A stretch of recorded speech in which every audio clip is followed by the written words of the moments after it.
Long before the Great Crusade, there was an ancient, dragonoid, honorable, and dedicated species who was a warrior-like culture with a strict honor code. The Caldrons were a dragonoid species of honorable and dedicated warriors, simply bound to the fate of death in the galaxy as a now extinct species. Their planet was a Earth-like world with similar qualities to Earth in many ways during its early days of its existence. The species did develop space travel, but thanks to the long night, the warp cut off all communication with all colony worlds and humanity, including the planet where the Caldrons lived. The Caldrons, during their early days, were from tribes. There were the Bad Blood tribes, and there were the Honorable and Pure tribes. However, tribes with grievances have disagreed, and this led to the tribal wars between the Bad Bloods and the Honorable Bloods. The Honorable Bloods won the war and also destroyed all of the Bad Blood tribes and made them a unified powerhouse. After the tribal wars, they also developed new technology and also were now like a spacefaring race. They were also now able to conquer numerous worlds in the Eastern Fringe without any difficulty.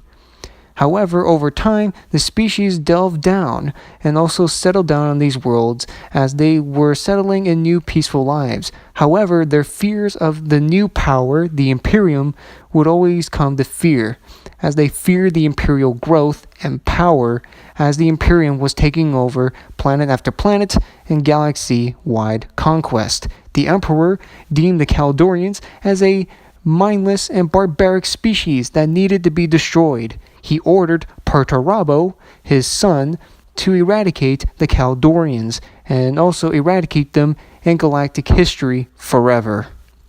The first battle was the Battle of Duru, where this was a very important shield world for the Caldrons, since they have the whole lot of the Iron Warriors and the other Imperial forces trying to take the world. But unfortunately for them, the Imperials were a powerhouse that even with their highly advanced technology, they could not push back the Imperials, as they suffered numerous losses during many battles.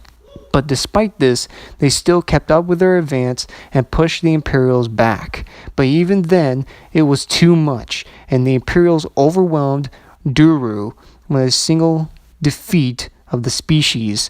After this battle, many of the Caldronian worlds fell to the Imperial control as their empire was getting pushed back.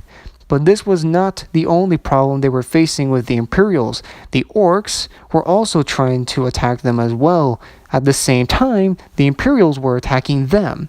So the Caldrons were facing economic trouble and also military problems as well. But despite all of these problems, they were still able to hold their own and manage to survive for the next 400 years, as they were able to redevelop their technology and also other forms of warfare, including making cybernetic robots to fight their battles.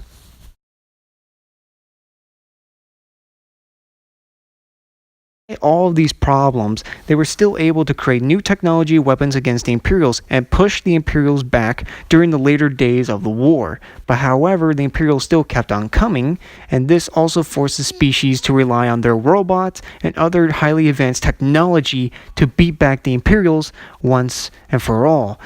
Perturabo laid siege to their homeworld for nearly almost 20 years, as this world was highly impossible to conquer. When the Iron Warriors failed to conquer the world, Perturabo ordered his fleet to bombard the world to nothing but dust. As he gave the order, the fleet opened fire on the world, turning their world to nothing but a barren wasteland of a destroyed, dead world. The Caldronian species was now considered extinct, and their world would never be the same again.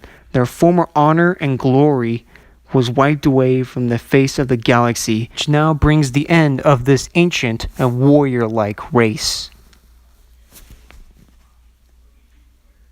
I hope that you guys do enjoy this video. I deeply do apologize if I haven't uploaded any videos for a very long time.